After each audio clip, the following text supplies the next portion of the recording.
Hello and welcome to the Classroom Connection, the show that takes you inside Marion County Public Schools. I'm Kevin Christian, and coming up on today's show, cybersecurity hits home in a good way. We'll explain why that is. The hurricanes are getting stronger, at Lake Weir High School that is. Learn why later on in our show. And technology is the key factor for new state testing, but is Marion County ready for the challenge? We will soon find out. Up first though, Community Technical and Adult Education, or CTAE as we call it, has been around for years. Each semester, thousands of students pay to attend classes there, but many people right here in our community have no idea what CTAE is or even what it offers. To demystify things, I've invited two people deeply involved in CTAE to help us better understand it, Mr. Dan Davis and Mr. Earl Scott. Thanks to both of you for joining us today. Thank you. Dan, I'll pose the first question. What exactly is CTAE? Well, CTAE is a post-secondary school. It's a technical school, and it really is a resource to local employers here in the community for preparing potential employees. It also is, and most importantly, is there to serve the needs of individuals, whether they are first-time students coming there to learn a career or to retrain for a new career. Possibly maybe 30, 40, even 50 years old, and maybe want to change careers in their life at some point. And it gives programs for them to change careers and do that. Earl, you are a program coordinator at CTAE. Give us an idea of what kind of programs the school offers. Well, we currently have 23 programs, anything from allied health. We have phlebotomy, medical assisting, medical coder biller, medical lab technician, practical nursing, radiography. We also have industrial programs, which I'm responsible for, which would include welding, electrical apprenticeship, culinary, cosmetology. And belly dancing? Is that still a class that's offered? Well, it is. It is, but not a career, right. Of course. But Earl, who do you think these classes appeal to, or to whom do they appeal, I should say? we have a very diverse population at CTAE. We cover, basically, we say from 16 to 80. We have a lot of students coming out of high school that are looking to enter a career. They don't want to necessarily go on to a 2-year or 4-year college. They're looking for shorter training, something they can go ahead and start their careers while they're very young. We have those who have gone out to college, not as successful in finding employment. They will come back as well for training. We have those who are switching careers. They're coming from a totally different career, may have been there for years, and either it's been phased out or they just feel like they need to go into a different direction. And so we have a very diverse population. Dan, how do you determine what programs and classes to offer? Based upon the local need, mainly regional and state workforce occupational demand lists, and what the local employers are demanding or asking for. For instance, we just started the practical nursing program in the last year, and that was really in demand to what hospitals and nursing homes and what have you were asking for licensed practical nurses. And so we responded to that need by setting up the program. We've now graduated our first class. And how often do these classes or programs change? We have added a new program, I guess, each year for the last 2 years. The curriculum of the programs is constantly changing. It's updated every year. The programs themselves, as the need arises, we look at trying to offer that program, but it could be as often as every year. Wow. Last question before we look at a story here. How much impact do you think the community has on the classes you offer? You kind of touched on that, but give us you mentioned the medical industry. What about the automotive industry or the industrial industry, as you pointed out earlier? They come to you and say, hey, we really need skilled workers in this area. You guys design a program around that? We do. We can do that where there are needs, specific needs, and sometimes it's just short-term programs. We call that continuing workforce training, where they actually come in and learn specific skills for the job they're working in, or to upgrade those skills. Or if it's quick turnaround classes, we can do that also to prepare for a new occupation. So. Speaking of new occupations, new programs, one of the newest programs is cybersecurity, and it's even attracting attention from students in other states. Here's more on that aspect of this new internet-based program. CTAE, while it's been a fixture of Marion County for quite some time now, offers its students a variety of courses, including a newcomer of Applied Cybersecurity and Technology Support Services. You can see that we've got IP4 connectivity, which means really what, Avery? The course here we have at CTAE really is a very intensive course, and a lot is expected of the students. So we don't baby the students here. Actually, what we do is we put them in a real life situation. So for example, if in the real world somebody's networking and communications is down, that costs them a lot of money. It costs them a lot of precious resources. So here we emphasize attention to detail, quickness in being able to complete a task. So it's a real world environment. We treat them just like they would be treated in the real world. So if you can't get the network up and going, that's a problem. The safety of our personal and financial information is so much more at risk today than it was even 5 years ago. Why is this course so important to students, and what are their plans for the future? Well, originally I wanted to be in penetration testing, which is basically an ethical hacker. I'll be compensated for breaking into networks just to let the client know the vulnerabilities of their network.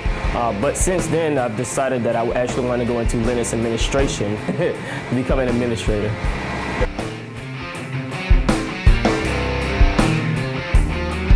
The fields these students are opened up to are endless, and one student has high expectations and some lofty goals. Well, I want to further my education. I want to get my advanced security degree, learn about more ways to protect the system, and I also want to go into like this physics field to learn how to get evidence off of a computer and work for the FBI. I want to work in their cyber evidence lab to get what they need and make a difference in the court system. With all that's going on in the world today, it's nice to know that at least the Marion County school system is thinking of our cyber safety, knowing full well we'll have to continue this fight, but with this course, our students will be much more prepared for the fight. Well, if you take a look at what's going on in the world with all the hacking and all the banks being broken into by hackers from different countries, I think somebody realized that it was important to have people trained in the field of cybersecurity and get them started so they can learn how to protect the networks and the communications infrastructure. What you do to secure a network, you still have to stay on top of this and constantly revamp your security, because things change, and the more time you give hackers to break into a network without making those changes, then the less secure your networks become. Very interesting look at that story there. Let me ask you this. How did the cybersecurity program idea come about? How did it start? Well, cybersecurity really started at the state level. I would say they put out the new curriculum frameworks statewide and asked schools to begin gearing up for that particular program. And we looked at it really for about a year, I guess, before we started it, and kind of looked around at what the demand was. And we've worked pretty closely with the power plant and some of the clients there to determine what the need was, and we felt like there was a strong need for that, and along with computer programming, and we're moving kind of in that direction. We haven't gotten there yet, but we're moving in that direction, and now we're doing technology support services and cybersecurity together, and we feel like the students that are going to be graduating from that program will be very qualified, very ready to go to work. It's a new program. How popular is it? It's filled. Really? The class is full, yes. That Yes. means 40 students? No, actually, that class actually is about 16 at this point, which is about the capacity of the classroom, and those are all post-secondary students. What do you envision for that program in coming years? By the looks of what we see right now, it looks like it's going to be growing, and I would hope that we need to move into an additional classroom and lab area eventually. All right, give us an idea of what other programs you're considering, at least at this point. What's the community saying, or what programs are vastly and wildly popular that are going to be around for a while? The one that we're hearing the most about right now is probably CNC machining and industrial maintenance and those kind of areas. And we have part of our facility that could be renovated for that. We're not ready to do that yet, but that is the one that we're looking at for the future at this point. Yeah. What else does CTAE offer, or Earl, I'll pose this to you, perhaps to those people who are beyond the typical career years? Okay. Well, we also have our recreational leisure courses, which you mentioned a little earlier, belly dancing, as well as with Spanish classes. We offer cooking classes for those who either are seasoned, I wouldn't necessarily say chefs, but they're seasoned in cooking, and as well as those, we have a class called How to Boil Water, which is for a beginner. So a lot of different recreational type classes. So really those classes, do you find, are more populated by older students? Some of them. More times than not, yes. Seniors. Well, we obviously have a third of our community is seniors, so they're looking maybe for activities to be involved in. All right. Yes. We should also point out that CTAE is the source for high school equivalency GED program. GED program, right? High school equivalency diploma, right? And we have quite a few students in that program also, and it's growing, continuously growing. A heavy population of ESOL students, English for speakers of other languages, there also. This may be a difficult question for either or both of you, but tell me what your typical student is like. Typical student, I would probably say, and it depends on which area you're speaking of, but as far as a career and technical student, someone who's hungry to go to work, who's looking for a new career. 30 to 35 years old. 30, 35 years old. Probably female would be, we have a lot of women in our courses, probably say 60-40 women to male ratio. But they're eager to go to work and they're ready to learn. Well, gentlemen, I appreciate your time today. I know the time has been short, but hopefully we can get you some more exposure in this community, and you guys are doing a great job over there. How many students do you have right now? Probably 450 post-secondary career students, and about right now enrolled right now probably 300 to 400 adult education students. Upwards of 1,000 students. 1,000 students, right. All right, congratulations. Appreciate your time. Thank you, Kevin. Thank you. And for more information on CTAE, you can give them a call at 671-7200, or you can visit their website, www.ctae.edu. And of course, you see that there on your screen. Well, back in June, we met Tim Hicks, the former Lake Weir High quarterback, who is now the Hurricanes head coach. Successful seasons have been few and far between for the purple and gold, and that tends to wear on morale.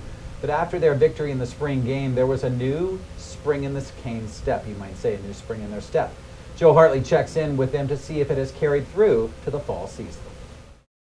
Everybody did everything that we've asked of you. And you see what happens? God, it feels good, doesn't it? Yes. Man, it feels great. I'm telling you right now, it didn't matter to our guys that it was a spring game, it was a fall scrimmage. It didn't matter to them. When they looked up and they saw that the Canes had more points on the board than the team we were playing, that's what they cared about. To us, it was a big deal. I mean, we all worked so hard over spring to accomplish that win, and that's what we pretty much did. It was really big because it wasn't really about the score and how bad we beat them. It was just us showing up as a team and working together and being able to fight through adversity. We've got to build on that. I mean, it's been, those have been few and far between. So, you know, once the guys see that hard work pays off, they work hard for you. They want to work harder than they were working because they like that. Like you said, they like that feeling. Every week next year we could do this. We get in the weight room, let's work harder than you ever have. Come out here when we're running. Run harder than you ever have. Do everything you have, a little harder than you ever have. And those wins are going to start piling up. Coaches can talk about hard work until they're blue in the face. Nothing pushes players as hard as other players, which is why one Cane spoke up at the end of the spring game. I'm going to be real with y'all. We ain't better than last year team, but we work harder. Last year team, we ain't work. We barely ran the practice. You feel me? This year, ain't nobody getting more work than us. All we need everybody to be here over the summer, and we're going to win it. I just wanted everybody to really take it seriously because I know what a lot of teams think of us, that we just no one, and that's wrong. So I try to step up to keep the team focused and let them know that we're on the road to win. Momentum can be hard enough to sustain during the course of a game, let alone over the 3 months of summer workouts, but the Canes seem to have done it. It did a whole lot for us as far as getting just sheer numbers. We got more numbers out here. We had more guys during the summer out here working hard. We had more guys coming out for 707s. So, you know, once again, it may just be a spring game, but it was a very important game for our program. It was a very big difference. We had kids that never worked out last year, and they were all there every day. We went from like 15 to 20 kids a day to 30 to 50, or 40 to 50. Well, last year was my first year here. I came out pretty much every day. I tried to over the summer for my first year. There was a lot of guys missing from the team. They didn't put in much work.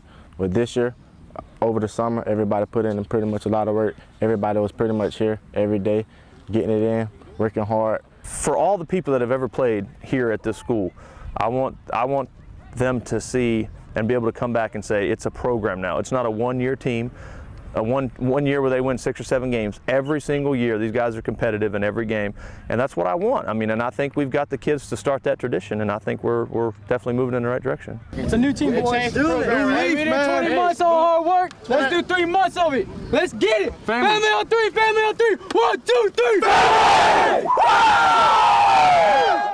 Lake Weir shares a district with Vanguard and Forest here in Marion County, along with Gainesville and Citrus high schools. The top 2 teams in the district make the playoffs, and the Hurricanes plan to be in one of those 2 slots.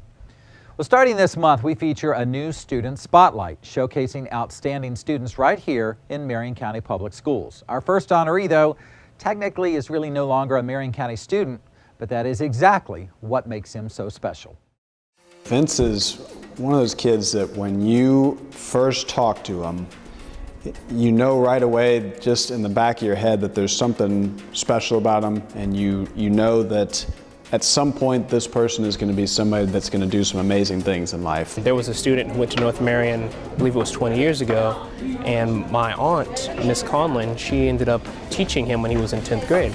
Well, she called him up one day, and now he's the head neuroscientist at Harvard University and MIT, and he said before he goes to Harvard, he needs to go to Phillips Exeter Academy. I believe the North Marion ACE program has definitely played a major part in my acceptance to Phillips Exeter Academy. When I came here in my 9th grade year, I was introduced to, well, this is going to take a work ethic, and they don't just teach you and expect you to regurgitate information.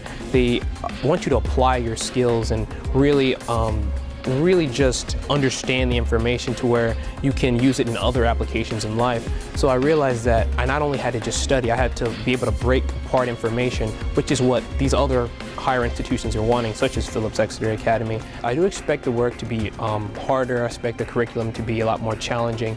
However, the lessons that I learned from North Marion in the ACE program, as far as working, as far as being on time, you know, as far as the no late work policy, I believe those qualities are what are going to help me to be successful even when put into an even harder and one of the hardest high school programs in the country and still be successful. The goal of the ACE program is to get kids working at a collegiate level while they're still in high school. I mean, they really are taking college level courses, college level assessments at the end of the year, and a big push of the program is to get students thinking critically, writing critically, and being able to operate at a very high level academically. I'm not necessarily the smartest person, but I believe that my work ethic is extremely strong work ethic. And I believe that if I have the qualities to go to Phillips Exeter or another Ivy League institution, that I shouldn't sell myself short, that I should just make the best out of my athletics, my academics, and go to the best and finest institutions in the world, as well as be able to show other students from North Marion, you know, this is the path that is being able to take, and be able to mentor other students and being able to just show them, yes, you can make it from North Marion in this area in general. Good luck, Vincent, and hopefully it won't be another 20 years before North Marion sends another student to Phillips Exeter Academy. You may know FCAT is going away this year, only to be replaced by the Florida Standards, which will be tested on computer. Now, the new standards are out there, but a lot of people are not sure just what they stand for. Here's Chadwick Pierce with Florida Standards Assessment 101. There's a common misconception that Common Core standards were implemented by the federal government. In fact, the Common Core standards really were given birth back in 1989 in a National Governors Association meeting, where governors across the country got together and among themselves initiated this movement toward looking at adopting common standards that states then could individually choose to adopt. Florida was one of those states that did choose to adopt the Common Core standards. The vast majority of states did. I believe 46 out of the 50 states did. Since that time, several states have decided to tweak those standards or change them or improve them, make them unique to their state. Florida is one of the states that did that as well. And then after that decision was made, Florida had to adopt a test that was directly aligned to those standards. And that is how we ended up with the Florida Standards Assessment. This year is a transition year in the state of Florida for assessments. Across the state, we will be implementing the Florida Standards Assessments in English Language Arts and Math, and we will be discontinuing the old FCAT 2.0 assessments in reading and mathematics across the state of Florida. So that means that students in grades 3 through 11 will be taking new English Language Arts assessments, Florida Standards Assessments. Students in grades 3 through 8 will be taking two new comprehensive math assessments, the Florida Standards Assessments in mathematics. In addition, there will be new end-of-course assessments for high school courses because they are aligned with the new standards in math. The vast majority of the new Florida Standards Assessments are computer-based tests. For students in grades 5 and above, all these tests are based on computers. For this year, students in the 3rd and 4th grade will continue to take paper-based tests. And then in the next several years, those grade levels will be transitioned as well into computer-based testing. Now, these tests are very different from the tests that were given on computers in the past. They're not just simply selecting a single answer and clicking on the answer you select. These tests will require students to interact with the content. They may be asked to construct their response, to select pieces and put them together. They may be asked to use drop-down menus to select answers. They might be asked to write an answer in an open area on the computer instead of just clicking on one answer. They may be asked to highlight text. It will be a very different kind of test. And we expect that students will find it very engaging and interactive, as many students nowadays are used to working on technology. The Florida Standards Assessment Portal will be the location for all the information about the new state assessments, and that website is www.fsassessments.org. And it's open, it's available, and it's a great way to get a sense of what is coming for our students in the state of Florida this year. As we just learned, change is inevitable, including state assessments. And our district technology team is facing quite a challenge of their own to be ready for all these new changes. Joe Hartley has more from the technical side of things. 42,000 students, 18,000 student workstations, only 40% of which are certified for online testing. It isn't good math. The district's technology department is hard at work trying to even those numbers out. It's a huge task by both our technology department, our schools, without question, feel the brunt of this expansion of online testing. But working with guidance and testing, working with our school administrators, we've developed a plan to address that. Obviously, there won't be enough computers to go around, so principals have to be creative in how they use the computers they have, meaning some classes will get relocated so other students can use their computers for testing. When online testing is occurring, more than likely you have a vocational class, a supplemental class, a remediation class, credit recovery class that may be displaced during online testing because we need to leverage those systems for those required online tests. Reinforcements are on the way. We are expanding 10 computer labs across 5 middle schools just to put them in a position to where they can test the number of students that have to go through grades 6 through 8 in the time period that they've been given. I would project that we're going to have to probably add a minimum of 1 computer lab at every one of our elementary schools potentially. But it isn't simply a matter of buying new computers by the truckload. To set up a new computer lab requires space, electricity, and cabling.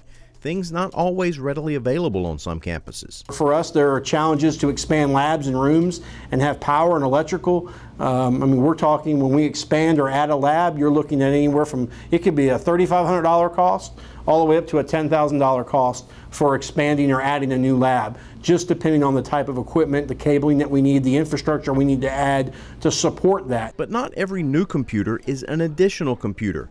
Some are merely replacements or refreshes, as they're known. There are thousands of computers throughout the district that are older than the second graders. This year's refresh, we're addressing 1,700 systems that cannot be upgraded, hardware nor software, to support online testing. Those 1,700 systems are 10 years old. Next year, those 2,700 systems that need to be refreshed will be on their 9th and 10th year as well. So again, we're going to be in a position where those systems need to go. At a certain point, you have to make that decision that at 9 and 10 years, that's not a reliable piece of hardware for one of our students or any of our students to take a high assessment, high stakes type test. Beyond the challenge of sheer numbers comes the challenge of making sure a computer can run all the programs it needs to. We're still supporting the old FCAT 2.0 platform assessments, as well as the new Florida Standards assessments that are coming out. So this year is unique in that it'll be the first year that we support multiple platforms with different software requirements, different versions of browsers needed, as well as different versions of Java. We're not just talking about computers that are only used for online testing. There's credit recovery platform software, there's remediation software, there's vocational software. All of these software packages have to work all 180 days and now into the summer for makeups as well. How urgent is the need for technology? Superintendent George Tomyn is recommending the school board dip into the fund balance or the rainy day fund to help get the quantity and quality of computers up to par in time for the new state assessments. Now, speaking of Superintendent Tomyn, it is now his turn to share information with you in this month's Superintendent Spotlight. Well, the month of September is here. We've already started school. Back in August, our teachers are hard at work, our students are hard at work. Parents, you are now enjoying your new life at home without your kids at home, and we're glad that school's in full swing. For those of you who are watching this program today may understand about television production and videoing, and I'm actually doing this video in the month of August. And today I have already visited 6 schools in Marion County. It's probably one of my favorite jobs as superintendent of schools here. I've traveled to Stanton, Weirsdale, Lake Weir Middle School, Harbor View, Bellevue Elementary, Forest High School, and now I am here at Vanguard High School. And everywhere I go, I see hardworking principals, hardworking teachers. I see parents registering their children, all getting ready for school. There's one thing that I would really like to drive home at this moment in time. It actually lasts all year long. There is one factor that has the greatest impact on student achievement. And I'll tell you what that one factor is in just a moment. We have great communities, a great community support, we have great volunteers, we have a great business community that supports us. We have wonderful technological programs that we offer. But you know what that one thing is that impacts student achievement more than anything else? The classroom teacher. So this is the month of September. So let's say hats off to our school teachers. You work very hard. We appreciate what you do. Your students appreciate you. We recognize that you are the greatest impact on student achievement. We support what you do, and we thank you for the job well done. Thanks, Mr. Tomyn, and thank you for watching. It's always great to have you joining us. We hope to see you again here next month on the Classroom Connection. But until then, parents, remember, be there for your child every day.